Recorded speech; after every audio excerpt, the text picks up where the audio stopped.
Okay, so proceeding towards our next topic, that is standard electrode potential.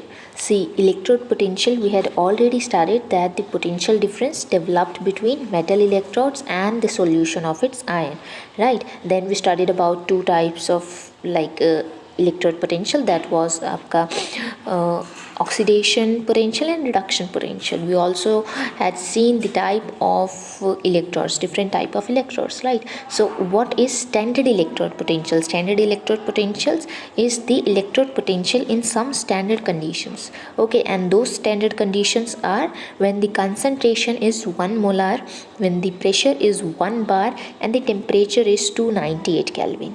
Okay, so the potential difference developed between metal electrodes and the solution of its ion at 1 molar concentration at 1 bar pressure and 298 Kelvin is known as standard electrode potential, or simply we can also say standard reduction potential.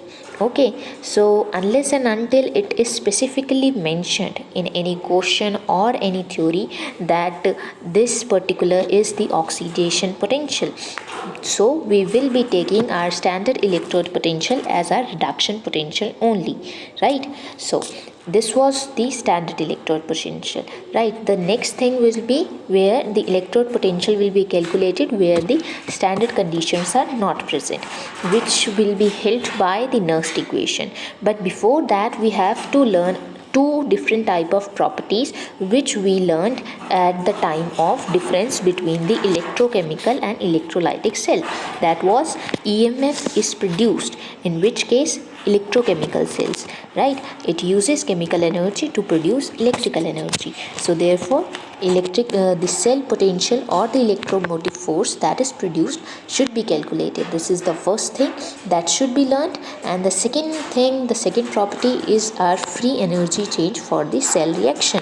Okay, that we learned that this is a spontaneous reaction, therefore the Gibbs free energy is negative. Okay, so for measuring the cell potential and the Gibbs free energies relation, okay, which both are the driving force of the chemical reaction, so we will be taking this second property. So if we come to the very first property, that is calculating the EMF of the cell or the cell potential.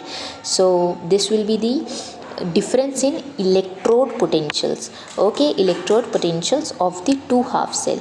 Okay, so if one half cell is having some electrode potential, that is E anode or E cathode, and the second one is also having an electrode potential, that will be E anode or E cathode. So if we want cell potential, so we can either add or subtract both the electrode potentials of anode and cathode, but according to the conditions. For example, cell electrode potential or cell potential will be equals to cathode electrode potential, right? Cathode potential minus anode potential if they both are either reduction or either oxidation. So cathode will be the bigger one and anode will be the smaller one. So cathode minus anode. Okay, but in case anode's oxidation potential is given and cathode's reduction potential is given, so these both, that is the oxidation potential of anode and reduction potential of the cathode, will be added. Okay, so this we have to keep in mind which type of conditions are described. Coming next to our free energy change for cell reaction, this will be the free energy change is negative. Why so? Because it is a spontaneous reaction. And the cell potential that we just studied, that is E. These both are the driving force of the chemical reaction. So these both are directly proportional to each other, right? So how come we are going to represent this and make an equation? It will be delta G, that is free energy change, will be equal to negative, that is minus NFE, where E will be the cell potential that we learned how to calculate just now, and F will be the Faraday constant. So instead of the proportionality constant here, proportionality sign, so the constant appear is Faraday constant, and N is the number of moles transferred in the reaction. Okay, so delta G will be equals to minus NFE. Okay, so the Faraday constant's value is 96485 calories by mole, or we can also write in a precise way, not a precise way, 96500 Kelvin upon mole for making our calculation bit easier. Okay, so now coming to our electrochemical series, which is going to help a lot in Nernst equation, that will help us to find out electrode potential in non-standard conditions. Okay, so a bit of information had already been discussed with you in the previous audios, but again we will be taking it. Electrochemical series is the series in which metals are arranged in the increasing order of their reduction potential. Okay, and the metals placed above can displace metals placed below from their solution.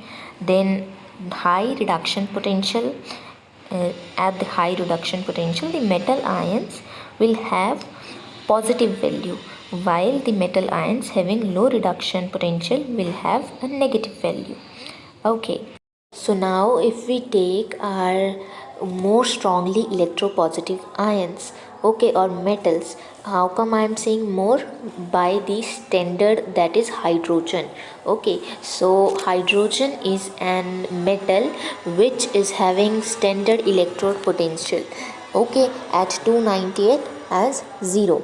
So now above that, means above hydrogen, the more strongly electropositive ions or metals are lithium, potassium, calcium, sodium, magnesium, aluminium, water, and electrolyte, and many more. So here we are going to remember the list from lithium to water only.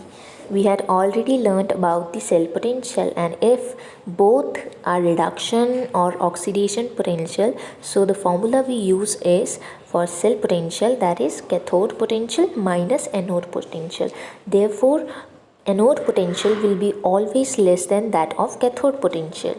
And also we had learnt from our previous audio that all the more electropositive metals will have high negative value, therefore they will have a low potential, okay, low reduction potential. Okay, so if it has a low reduction potential, so it is going to undergo oxidation. See, reduction potential means the potential of reducing. Okay, so this is low, so therefore it will undergo oxidation, and oxidation is taken place at anode. So therefore at anode the more electropositive ions are used, and they have low reduction potential.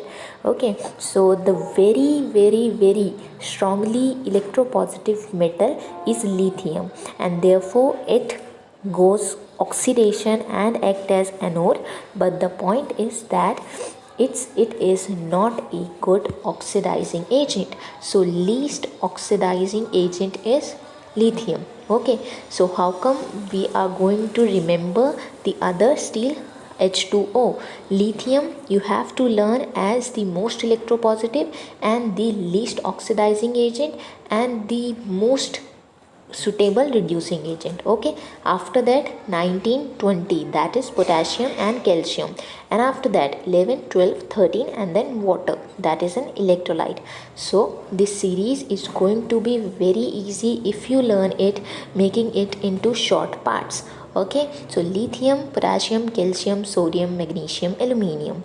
So all these will be having negative reduction potential, negative standard reduction potential, and therefore they will be going good oxidation, hence they will be good at being a reducing agent, while the least at the oxidizing agent. Okay, so again coming to the series will be lithium, potassium, calcium, sodium, magnesium, aluminium, and water. Okay, so therefore lithium can displace potassium and so on. Next we will be taking in the next audio. Till then, bye bye.